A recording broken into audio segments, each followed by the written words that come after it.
हर हर महादेव दोस्तों किसी भी शादी फंक्शन में एक फोटोग्राफर का एक अहम रोल होता है। और फोटोग्राफर के लिए भी शादी का फंक्शन प्रॉफिट वाला होता है।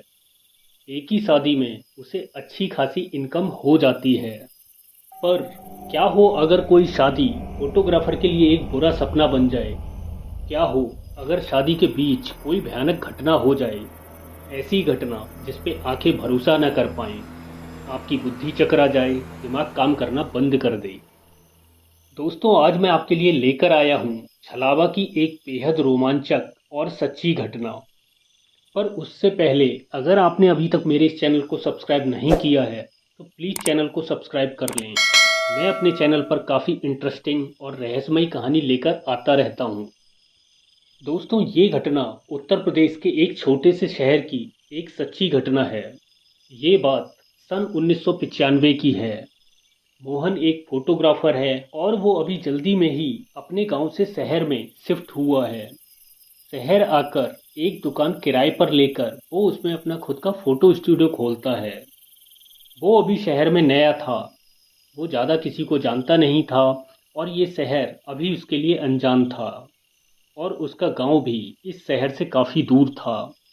इस वजह से अभी उसके पास ज़्यादा काम नहीं था। नवंबर का टाइम था और शादियों का सीज़न था। मोहन दिन भर अपने स्टूडियो पर काम करता और शाम को अपना स्टूडियो बंद करके घर आ जाता। ऐसे ही एक दिन की बात है, वो अपना स्टूडियो बंद करके घर आता है और खाना खाकर आराम करने अपने कमरे में चला जाता है। रात के 9 बज रहे थे। अब वो सोने की तैयारी कर रहा था कि तभी दरवाजे पर कोई दस्तक देता है। इतनी रात को कौन हो सकता है? मोहन दरवाज़ा खोलता है तो देखता है कोई 50 साल उम्र के व्यक्ति दरवाजे पर थे। उनकी वेशभूषा से वो काफ़ी अच्छे घराने से लग रहे थे। मोहन उनसे आने का कारण पूछता है। बेटा, एक आस लेकर तुम्हारे पास आया हूँ। आज मेरी बेटी की शादी है।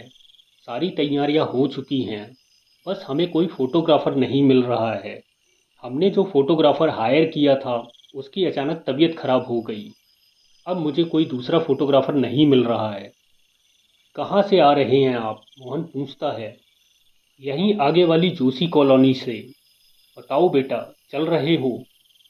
एक अच्छी शादी का ऑफर खुद चलकर आया था, आखिर मोहन कैसे मना कर देता। मोहन फटाफट कपड़े चेंज करता है और जाने के लिए तुरंत तैयार हो जाता है। मोहन के पास एक पुरानी बाइक थी। वो अपनी बाइक स्टार्ट करता है और उन अंकल को साथ लेकर वहाँ से आगे बढ़ता है। उन लोगों को जोशी कॉलोनी जाना था। जोशी कॉलोनी शहर से बाहर की तरफ थी, आबादी से दूर। बाहर रोड पर सन्नाटा पसरा था। ये छोटा सा शहर था और सर्दियों के दिन थे। रात 9 बजे तक पूरा शहर सुनसान हो जाता था। मोहन जोशी कॉलोनी के आसपास पहुंचता है। जोशी कॉलोनी शहर से दूर जरूर थी, पर ये सिटी की सबसे पॉश कॉलोनी में से एक थी। यहाँ काफ़ी रिच लोग रहा करते थे। कॉलोनी से बाहर रोड के किनारे एक काफ़ी बड़ा खुला मैदान था। यहाँ लोग सुबह शाम टहलने आया करते थे। मोहन को उस पार्क में शादी का पंडाल लगा दिखता है। बाइक पर पीछे बैठे अंकल ने उसे वहीं रुकने का इशारा किया। मोहन अपनी बाइक रोड किनारे साइड से लगा देता है। मोहन उन अंकल के साथ पंडाल के अंदर पहुंचता है। शादी का इंतजाम बहुत अच्छा था। सजावट और लाइट्स का डेकोरेशन काफ़ी अच्छा था।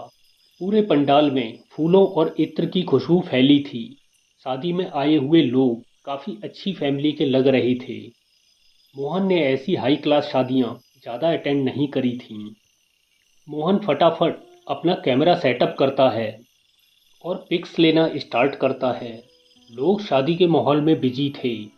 गीत संगीत गाजे बाजे बज रहे थे और मोहन भी धीरे धीरे इस माहौल में खो रहा था।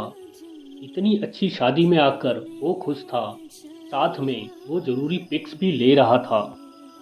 बारात आती है और पंडाल में दूल्हे की एंट्री होती है। दूल्हे को स्टेज पर बैठाया जाता है और कुछ समय बाद जयमाल का टाइम आता है।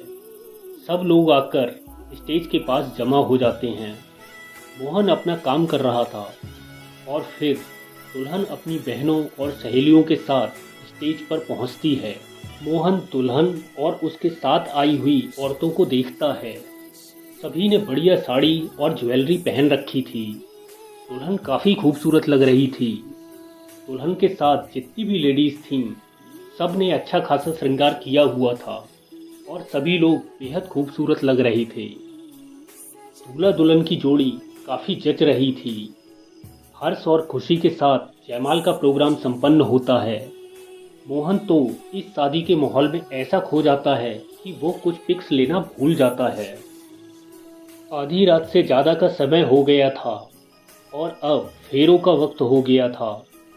फेरों की रस्म शुरू होती है। इस शादी में सब कुछ अच्छा चल रहा था। दुल्हन की सहेलियां हंसी ठिठोली कर रही थीं। कुछ लोग खाने पीने में बिजी थे तो कुछ लोग नाच गाने में।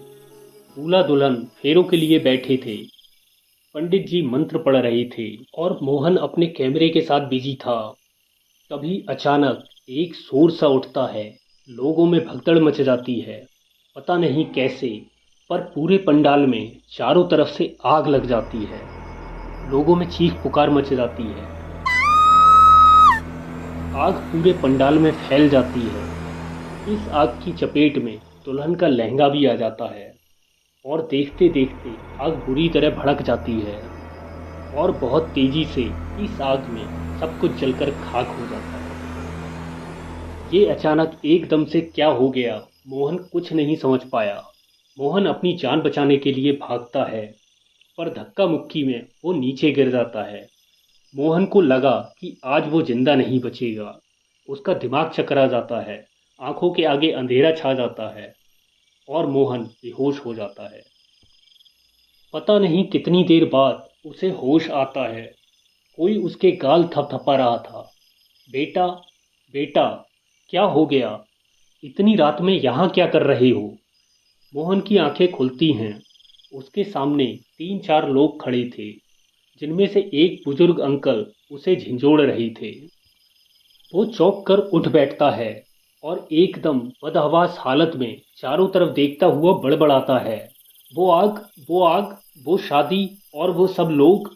पर अरे, ये क्या? मोहन तो इस वक्त खुले मैदान में था।